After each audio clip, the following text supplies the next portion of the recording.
उस दिन मैं उन्हें एयरपोर्ट पर सी ऑफ कर वापस अपने फ्लैट पर लौट आई। एयरपोर्ट पर ही मुझसे विदा लेते वक्त उन्होंने मुझे ये बताकर चौंका दिया था कि मैंने तकिए के नीचे एक चिट्ठी लिख छोड़ी है, उसे जाकर तुरंत पढ़ लेना। मुझे बेडरूम में तकिए के नीचे से एक चिट्ठी मिल गई। चिट्ठी पढ़कर मेरे मन मस्तिष्क में भूचाल सा आ गया। सारा जिस्म थर-थर काँपने लगा। दिल और दिमाग का कोई भी हिस्सा यह मानने को कदापि तैयार नहीं हो रहा था कि एक पुरुष अपना पुरुष साबित करने के लिए इस स्तर तक भी जा सकता है। पर जो कुछ उन्होंने लिखा था वो तो अक्षर सत्य ही था और इसकी पुष्टि के लिए मैं पुनः चिट्ठी पढ़ने लगी। लिखा था, प्यारी अरुंधति, कहने तो मैं बिजनेस के सिलसिले में 15 दिनों के लिए न्यूयॉर्क जा रहा हूँ, पर सच्चाई यह है कि मैं तुमसे जानबूझकर अलग हो रहा हूँ। संभव सच्चाई से अवगत होने के बाद तुम्हारी कोमल भावनाओं को ठेस पहुँचे, पर इसके अलावा और कोई रास्ता भी नहीं है। इसलिए तुम्हें अपने मन मस्तिष्क को मजबूत करना होगा। अरुंधति, मैं नहीं चाहता कि कोई मुझे नामर्द या तुम्हें बांझ कहे, और ये तभी संभव है जब तुम माँ बन जाओ। जैसे कि तुम्हारी चेकअप से स्पष्ट हो चुका है कि तुम्हें कोई कमी नहीं है, तो जाहिर है कि मुझ में ही कमी है।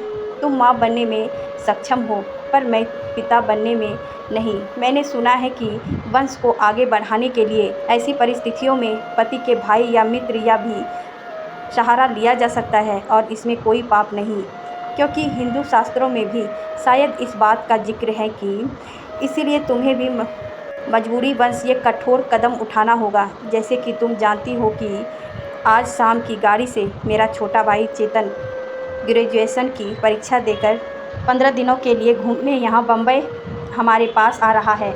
ऐसे में तुम्हें माँ बनने के लिए चेतन का ही सहारा लेना होगा। निस्संदेह यह कदम आसानी से नहीं, पर इसके अलावा कोई और रास्ता भी तो नहीं। वैसे यदि तुम चेतन से गर्भवती हुई भी तो किसी को कोई शक नहीं होगा, क्योंकि अब तक तो तुमने लोगों को यही बता रखा है कि हम अभी बच्चा नहीं चाहते। अब चेतन को तुम कैसे तैयार करोगे, ये तुम्हारा काम है। वैसे ये कोई मुश्किल काम नहीं है, क्योंकि तुम काफ़ी खूबसूरत हो।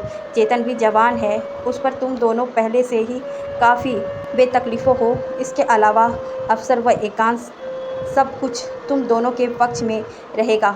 चिट्ठी पढ़कर तुरंत फाड़ देना। मैंने क्रोध में चिट्ठी को टुकड़े में बदलकर फ्लश के हवाले कर दिया। फिर किसी कटे में वृक्ष की भांति दीवान पर गिर गई।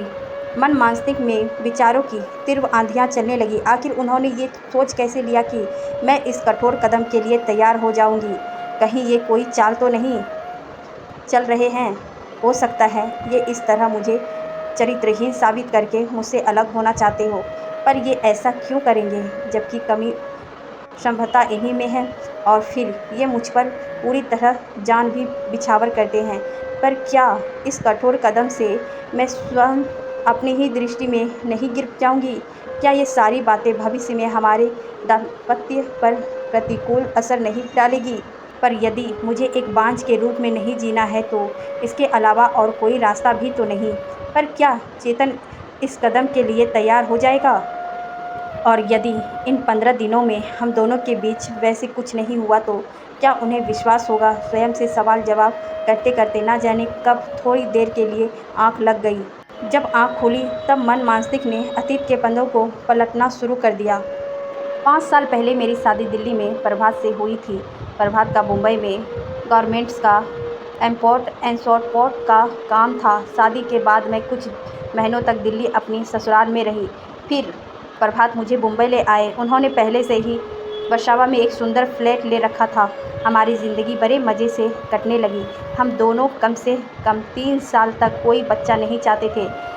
3 साल का लंबा समय हंसी खुशी के साथ ना जाने कब पर लगाकर उड़ गया। हमने देश विदेश के खूब सैर सपाटे किए। इस दौरान कभी कभी जब सास ससुर चेतन के साथ चले आते तब वो हमसे एक पोता या पोती की इच्छा के बारे में ज़रूर बताते। चेतन से मेरी बहुत अच्छी बनती थी। वह मेरा देवर कम दोस्त ज़्यादा हो गया था। 3 साल के बाद हम दोनों को भी एक बच्चे की इच्छा, पर सारी इच्छाओं के बावजूद मैं और 1 साल तक गर्भवती ना हुई तो हम दोनों चिंतित हो उठे। हमने आपस में विचार विमर्श किया और डॉक्टर के पास गए। सबसे पहले मेरी जांच हुई। जांच रिपोर्ट आने के बाद भीतर चल रहे अंतर्दृष्टि को संतुष्टि मिली कि मुझमें कोई भी कमी नहीं है, अर्थात मैं माँ बनने में सक्षम हूँ। जबकि प्रभात चिंताग्रस्त हो उठे। उन्हें स्वयं पर संदेह हो गया। उन्होंने अपनी जांच कराने से साफ इनकार कर दिया और ये बात मुझे किसी को भी ना बताने की सख्त हिदायत दी। उसके बाद प्रभात गंभीर व परेशान रहने लगे। मैं उन्हें एक बार समझाया भी कि आप अपनी भी जांच करा लें। यदि कोई कमी निकली तो उसे दूर किया जा सकता है, लेकिन ये इस प्रकार तिलमिला उठे थे मानो मैंने इनकी दुखती रग पर हाथ रख दिया हो। फिर मैंने इस संवेदनशील विषय को उघाड़ने का कभी दुस्साहस नहीं किया। धीरे धीरे हमारा जीवन संबंधों में मुर्दनी सी छाने लगी। इसी तरह 1 साल और गुजर गया। अब तो जब भी कोई इनसे बच्चे के बारे में सवाल करता, ये बौखलाता जाते मानो इनकी चेहरे पकड़ी गई हो। आखिरकार थक हार कर वो इस समस्या का हल ढूंढने में गंभीरता से लग गए। अचानक कॉल बेल बज उठी तो मैं अतीत से वर्तमान में आ गई। मैंने उठकर दरवाज़ा खोला। सामने चेतन को मुस्कुराते देख दिल जोरों से धड़कने लगा। नमस्ते भाभी। चेतन अंदर आकर दीवान पर बैठ गया। कैसे हो भैया? कैसे हैं? सब ठीक हैं? वो 15 दिनों के लिए आज ही न्यूयॉर्क गए हैं। भैया भी बिल्कुल भले ही। भाभी, अरे उन्होंने तो मुझसे डरना चाहिए, सोचना चाहिए कि चेतन स्मार्ट है, फ्लैट है। भाभी, चेतन हंसा तो मैं धीरे से मुस्कुरा दी। शाम को हम दोनों घूमने निकल पड़े।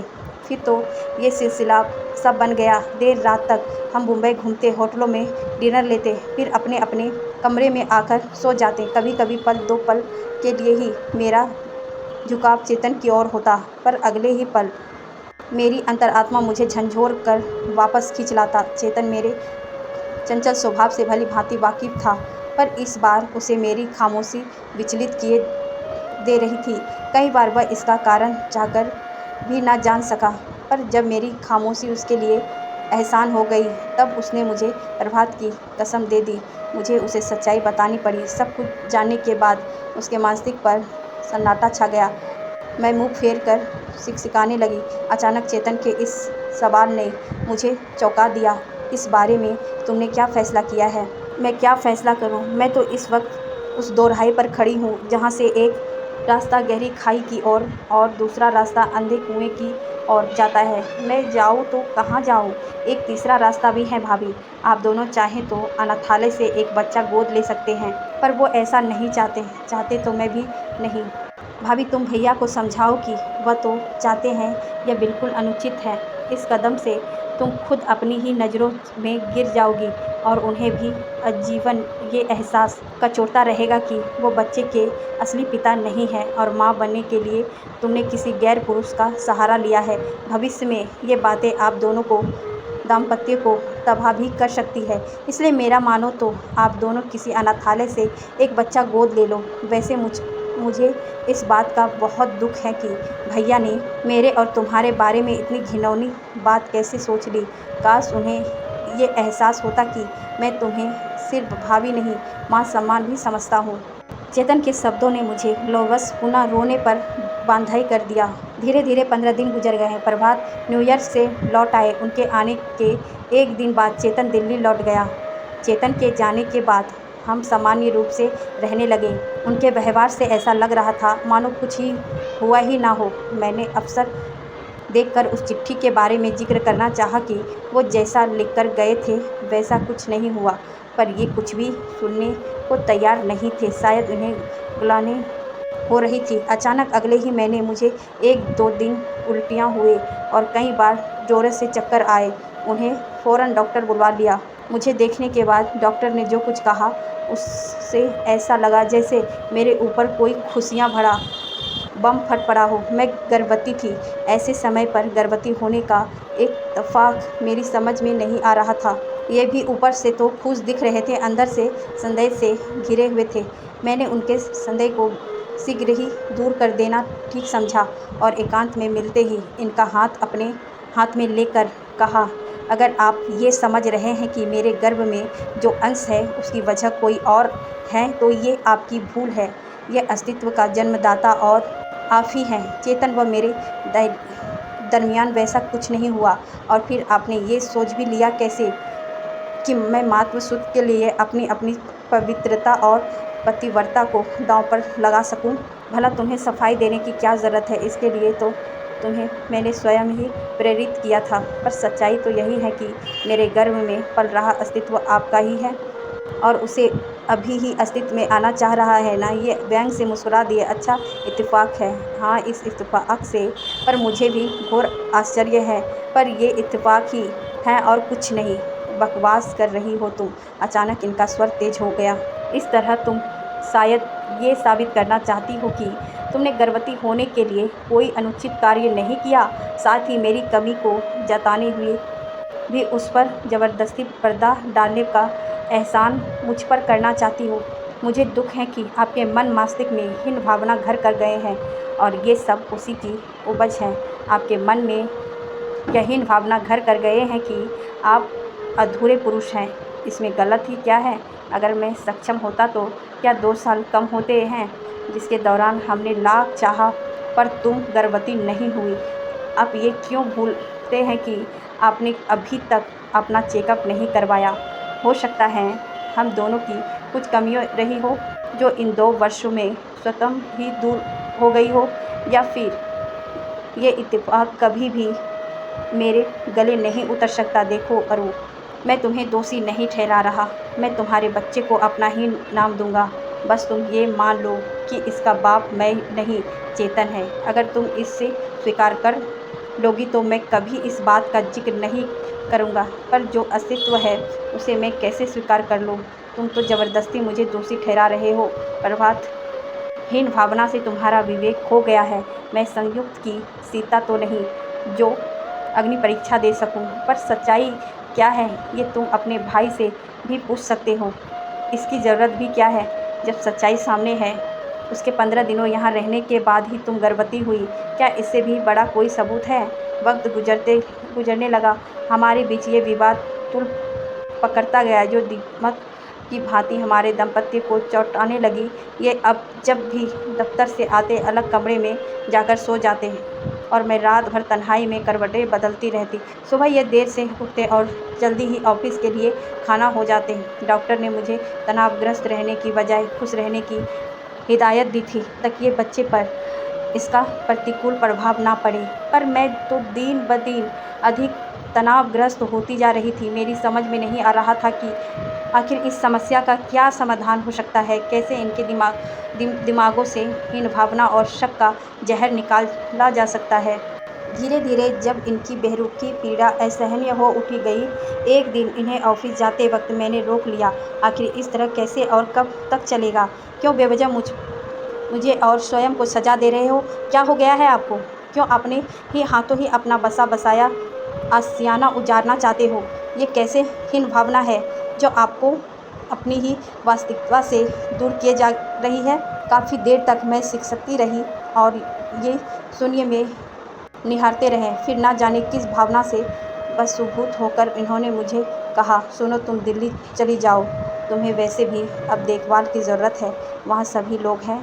माँ सुनेगी तो तुम्हें यहाँ रहने भी नहीं देगी और आप यहाँ अकेले रहेंगे। मैं रहूँ लूँगा। कहते कहते पुनः इनका स्वर बढ़िया था। मैं ना चाहते हुए भी दिल्ली आ गई। सास ससुर देवर ननद सभी ने पलकों पर बैठाया था। मैं जैसे सभी की आंसुओं का दीप बन बैठी। चेतन ने मुझसे एक साथ कई सवाल कर डाले जिसके जवाब में मुझे सब कुछ बताना पड़ा था। सुनकर उसके कोमल हृदय को गहरी ठेस लगी थी। एक समय तो उसने मुझसे यहाँ तक कह दिया कि मैं भैया को सच्चाई कर रहूँगा, पर मैंने उसे मना कर दिया। फिर वो दिन भी आ गया जब मुझे मातृ सुख मिला। मेरा हृदय तीव्र हो गया, पर इनकी अनुपस्थिति हृदय के एक कोने में ठिस बनकर चुभ रही थी। बच्चा बिल्कुल इन पर गया था। सास का कहना था कि जब ये पैदा हुए थे तब बिल्कुल ऐसे ही थे। मैं भी इस बात से काफ़ी आश्चर्य थी, मानो वह मेरी पवित्रता का सबसे जीवन परिचायक। घर के लोगों ने फ़ोन पर इन्हें ये खुशखबरी दी, पर ये बिजनेस का बहाना बनाकर नहीं आए। मैं रो पड़ी। मेरी पीड़ा चेतन से देखी नहीं गई तो वह मुझसे इन्हें साथ लेकर आने का वादा कर बम्बई खाना हो गया। 2 दिन बाद जब वो आया तब वह अकेला और बिल्कुल टूटा हुआ प्रतीत हो उठा था। वह मेरे समीप बैठकर रो पड़ा। भाभी, ना जाने वह कौन सी मनहूस घड़ी थी जब मैं बम्बई गया था। ना मैं बम्बई आपके पास जाता, ना भैया आपकी पवित्रता पर संदेह करते। भैया बहुत ज़िद्दी है भाभी, लेकिन मैंने भी उन्हें साफ साफ सब कुछ कह दिया कि अगर उनमें ज़रा सी भी गौरत होगी तो वो आएंगे, ज़रूर आएंगे। 3 दिन बाद ही आएंगे। इनके आने की खबर से मेरा दिल एक बारी धड़क उठा। जब ये मेरे कमरे में आए तो इनकी स्थिति देखकर मेरा कलेजा मुँह को आ गया। काफ़ी कमज़ोर हो गए थे और चेहरे से बिल्कुल विचलित हो लग रहे थे। ये पालने में सोए बच्चे को काफ़ी देर तक देखते रहे। इनके चेहरे पर कई रंग आते और चले जाते, फिर इनके चेहरे की उदासी मुस्कान में तब्दील होने लगी और बरबस इन्होंने बच्चे को उठाकर सीने से लगा लिया। देखा प्रभात बेटे, माँ जी ने पीछे से आते हुए कहा। मेरा पोता बहू, वह तुम पर गया है। जब तू छोटा था तब बिल्कुल ऐसा था। इन्होंने स्वीकृति में सिर हिलाते हुए चेहरा ऊपर उठाकर पलकें खींच ली। आंसुओं की 2 बूंदें गालों पर छलक पड़ी। मेरे समीप बैठकर ये फकफक उठे। अरु, मुझे माफ़ कर दो। मैं भटक गया था, हीन भावना का शिकार हो गया था। मैं पागल हो गया था जो तुम पर संदेह किया। काश मैं पहले ही अपनी जांच करा लेता, पर मेरी हिम्मत ही नहीं रही थी। तुम्हारी जांच के बाद मुझे अपने आप पर संदेह हो गया था और ये यकीन भी कि मैं पिता बनने में अक्षम हूँ। लेकिन परसों मैंने अपनी जांच कराई तो पता चला कि मुझ में कोई कमी नहीं है। डॉक्टर के अनुसार ऐसा कभी कभी हो जाता है कि पति पत्नी की इच्छा के बावजूद सालों साल कोई बच्चा नहीं होता। इसके कई कारण हो सकते हैं और इत्तेफाक भी। मैंने तुम्हें बहुत दुख दिया अरु, एक बार माफ़ कर दो अरु। अब मैं तुम्हें कोई तकलीफ़ नहीं दूंगा। मेरे गोद में सिर रखकर ये बच्चे की भांति बिलखने लगे।